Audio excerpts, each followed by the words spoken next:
Nah, itu kan sudah clear jadinya walaupun walaupun mereka menutup-nutupi mengatakan bahwa ini kami pejuang, kami, ini demi NKRI apa dan demi Pancasila dan sebagainya, tapi ternyata memang mereka dikoordinir dan, di belakangnya kan memang itu terjadi Mas Hersut. Nah, dari kriteria-kriteria itu menurut saya yang paling mendekati Anies.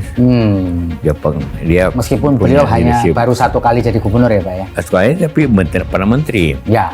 Para menteri menjadi gubernur. Dan ya itu penting untuk menjadi mana kalau Pak Jokowi hanya 2 tahun jadi gubernur. Menteri tidak pernah. Ya. Karena itu ya kita saya dampingi untuk lebih efektif. Ya. Oh, itu diskusi aja kok cawe-cawe. Diskusi. Saya tadi kan sampaikan, saya ini juga pejabat politik. Tapi bukan cawe-cawe. Urusan capres, cawapres itu urusannya partai atau gabungan partai. Sudah saya bolak-balik saya sampaikan kan. Tapi kalau mereka mengundang saya mengundang mereka boleh-boleh saja. Apa konstitusi yang dilanggar dari situ? Nggak ada. Tolonglah mengerti bahwa kita ini juga politisi, tapi juga pejabat publik. Maka harapan kita harus mulus lah. Mulus ya. Dan dibutuhkan di lain pihak pemerintah atau negara atau presiden itu merupakan wasit justru melihat, menjaga pemilihan ini berjalan sesuai dengan koridor aturan-aturan yang ada. Nah sekarang banyak indikasi-indikasi baik, terbuka atau tertutup, bahwa Bapak Presiden banyak diminta perhatiannya agar kembali ke rel yang baik. Selalu saya katakan kan kemarin, agar jangan terlalu jauh. Boleh berpolitik, jangan terlalu jauh. Mengurus sampai mengatur koalisi, ada suka dan tidak suka. Ya, kalau presiden mesti berada di tengah, ya kan? Karena tidak ikut lagi. Memang beda kalau mau running lagi ya Pak? Running lagi, itu kan pasti itu. Tapi juga tuh yang walaupun running lagi yang diharapkan jangan memanfaatkan aparat. Karena itu membelah masyarakat kita itu kalau aparat pemerintahan itu mengikuti apa maunya katakanlah presiden yang ada.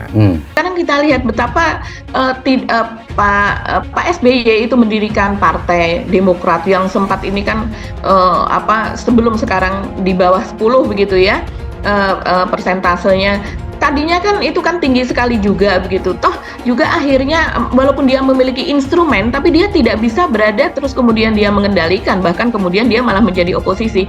Nah sementara Pak Jokowi ini kan di PDIP pun dia hanya petugas partai begitu, mana mungkin dia bisa, belum tentu nanti kalau yang kita lihat ya ini yang sudah terjadi, orang kan juga berubah begitu. Yang terjadi pada Pak Prabowo aja yang kita sangat betul-betul melihat.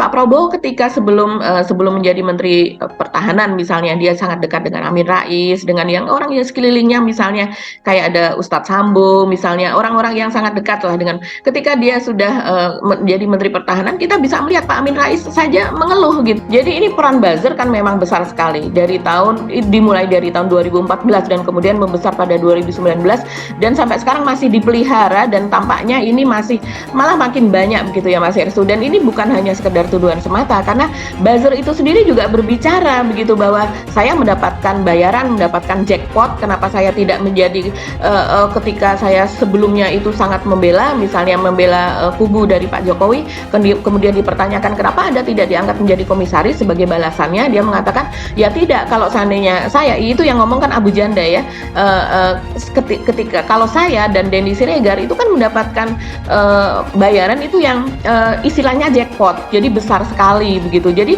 ya sudah lepas begitu, selesai, tidak kemudian kalau yang lain-lain yang mendapatkan balasan atau mendapatkan jabatan menjadi komisaris di kursi BUMN itu kan yang memang tadinya ikut berjuang tapi bukan sebagai dalam posisi seperti mereka yang mendapatkan istilahnya jackpot itu tadi. Anies Baswedan dipastikan dapat dukungan Yusuf Kala. JK, Cawapres Anies jangan cuma jadi ban serep. Dikutip dari Tribun Kaltim.co, Capres Nasdem Anies Baswedan dipastikan dapat dukungan Yusuf Kala. JK, sapaan akrab Yusuf Kala sebut Cawapres Anies Baswedan jangan cuma jadi ban serep. Ketimbang Ganjar Pranowo atau Prabowo Subianto, Anies Baswedan dianggap lebih kompeten menjadi Presiden Indonesia ke-8. Bukan tanpa alasan kuat, Yusuf Kala memberikan dukungannya ke Anies Baswedan di Pilpres 2024. Diketahui, Anies Rashid Baswedan menjadi calon presiden pilihan Wakil Presiden Republik Indonesia 2004, 2009, dan 2014-2019, Yusuf Kala. Yusuf Kala menyatakan pilihan terhadap Anies bukan lantaran faktor kedekatan tetapi juga alasan kriteria. Saya juga selalu bilang saya pilih karena kriteria. Kriterianya punya elektabilitas atau integritas yang kuat. Kedua itu punya pengalaman. Ketiga, punya kecerdasan karena untuk negara sebesar ini kalau diurus oleh yang tidak berpengalaman. Tuturnya saat wawancara eksklusif di kediamannya Dharma Wangsa, Jakarta Selatan, Jumat 12 Mei 2023. Menurut JK, Anies juga memiliki bekal pengalaman pemerintahan sebagai Menteri Pendidikan dan Kebudayaan. Mengapa waktu itu Bu Mega meminta saya mendampingi Pak Jokowi? Karena saya dianggap berpengalaman di pemerintahan. Kriteria itu yang paling mendekati ya Anies. Dia pernah sekali jadi gubernur, pernah menteri, dan itu penting, tuturnya. JK juga menyarankan agar Anies memiliki calon wakil yang memiliki elektabilitas dan membantu menjalankan roda pemerintahan, tidak hanya jadi ban serep. Sebagai politisi senior tentu mengikuti perkembangan politik kita. Gimana komentar Bapak soal dinamika politik kita ini? Kalau saya amati dari ini kan pemilu yang kelima dan inilah yang agak panjang masalahnya. Dulu pertama 2004 itu kan 5 pasangannya, tapi karena threshold ya dan aman-aman saja. Nah sekarang akibat threshold 20% terjadi 2 kali. Paslon yang cocok tapi harus 20%, kemudian baru nanti menghadapi kampanye, baru pemilihan. Nah itu agak panjang dan juga bagi calon itu agak membingungkan juga masalahnya. Ya menjadi pasangan yang cocok sajalah masih 2 bulan ini. Yang kita harapkan ini pemilu yang sesuai dengan negara demokrasi. Salah satu indikatornya kan pemilihan pemimpin dengan cara pemilu terbuka, jurdil luber. Ini prinsip pokok yang sebenarnya harus ditanam. Nah karena ini penggantian pasti pergantian pemimpin atau rezim lah katakanlah. Maka harapan kita harus mulus dan dibutuhkan di lain pihak pemerintah atau negara atau presiden. Itu merupakan wasit melihat menjaga pemilihan ini sesuai dengan peraturan yang ada. Nah sekarang banyak indikasi-indikasi baik terbuka dan tertutup. Pak Presiden banyak diminta perhatiannya agar kembali ke yang baik. Selalu saya katakan jangan terlalu jauh sampai pengumuman koalisi ada suka atau tidak suka. Kalau Presiden mesti berada di tengah karena tidak akan ikut lagi.